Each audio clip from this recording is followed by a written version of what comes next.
Welcome to the continuation of the dawn of targeted TV here on the AT&T yacht with Beat TV.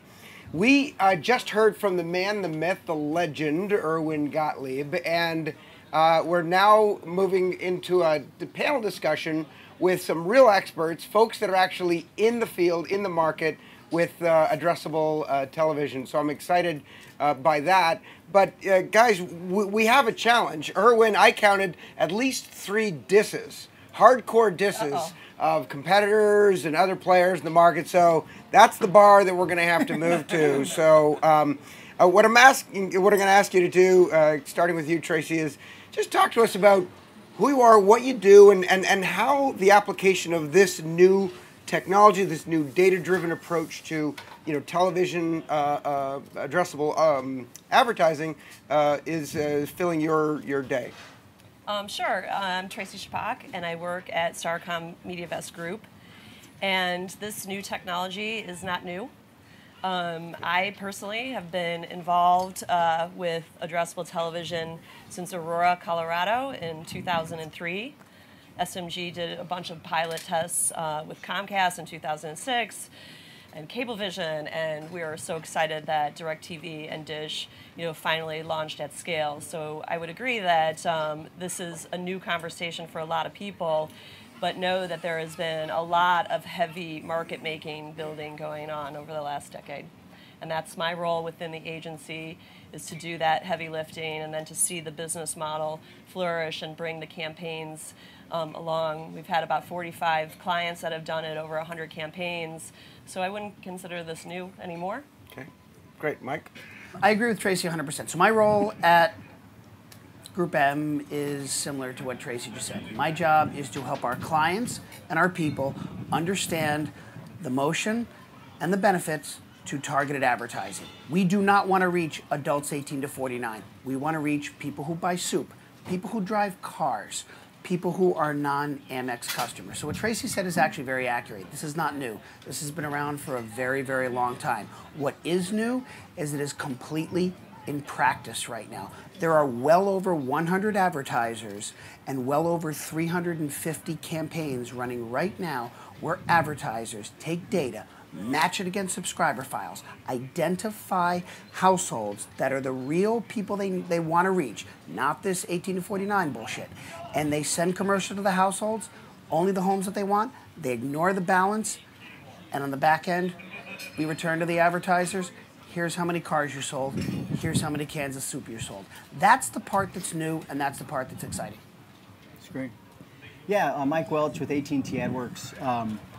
Where we sit as a distributor, we're really excited about where the future of addressability and audience targeting is headed. Obviously we have our merger with DirecTV pending, and I think the Tell us about that. Yeah, exactly. Yeah, that's right. I'll have no comment on it, Mike. No. When you think about the combination of what they've done in terms of having the industry's leading platform of addressable televisions, 12 million addressable households, you combine that with a product that AdWorks has launched over the last couple of years that we call TV Blueprint, which is a data-driven audience extension play. I think the combination of those two things will really help jumpstart this, this audience targeting concept on television. And I think to Erwin's comments before, and comments that both of you have made at various times on panels, I agree that distributors have been slow to embrace this technology and slow to roll this out at scale.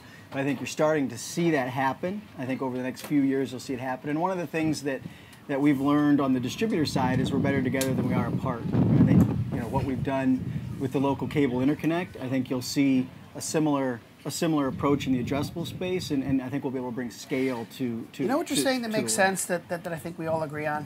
You know what's really silly? Asking 20,000 people what they watch on television and assuming the other 114 million watch the same. We put commercials out, the people that we want see them, the people we don't want see them, we call it a day and we call it 70 billion bucks. That's really, really, really silly. So I think that's one thing that if we keep that in mind throughout the duration of this conversation, is that That is what we're all trying to get away from. So I'm going to count that as the Yes. first diss. That is, Let's call it out, Nielsen. and that's well. Let's call out who. Do you not agree? Totally. You're dissing the GRP, which is kind of like low-hanging fruit, right? Even Nielsen now disses the GRP, so everyone's in on that game. The 20,000 watch the same as 100 million. But panel. I get it. But here's the thing, guys. There's something that strikes me here. It's pretty obvious, right? Tracy, it's not new. Mike, you're saying it's not new. It's slow to adapt. You've got 100 advertisers. You're talking 300 million to spend. I came here today because television is the largest spend category. 70 billion in advertising, 150 when you include paid. And my question is, if there's only 300, 400, 500 million in targeted addressable advertising spend, am I in the wrong boat?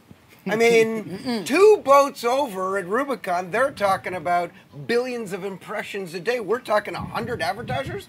Am I in the wrong boat, Mike? Put this in context for this man. I was just going to say, like, the frustrating part is, not enough operators have deployed the technology, so that's, point number one. But then we're going to have to find a way for the operators and the programmers to work together to light up the rest of the inventory. So we're still working with, 40 million households and the 2 minutes of every 16 minutes of advertising.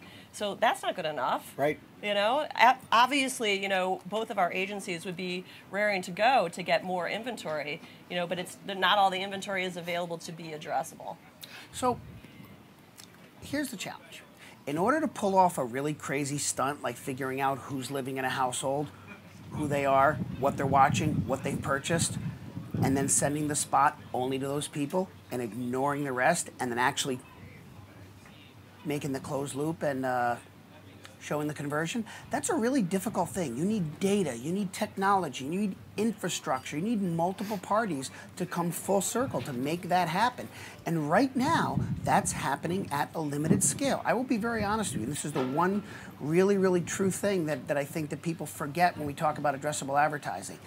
If we continue going in the direction we are now, like Tracy said, if we don't go beyond 4 operators, 35% of the US, and 2 minutes per hour, we will run out of inventory by the beginning of 2017.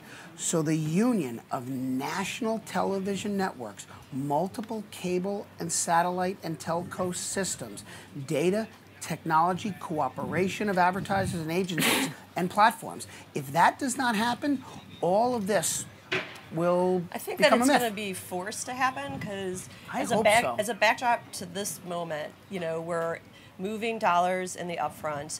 We have an entire, category up in review. The whole CPG category is up in review. And when you have that happening at the moment when upfront dollars are moving, you put a lot of pressure on the inventory owners, the traditional ones, to pull something off to save the account. And when that pressure comes, they start to get in pain, and when they start to get in pain, they're going to have to collaborate to get themselves out of it. In case anyone has... I'm sorry. And the only solution is addressable.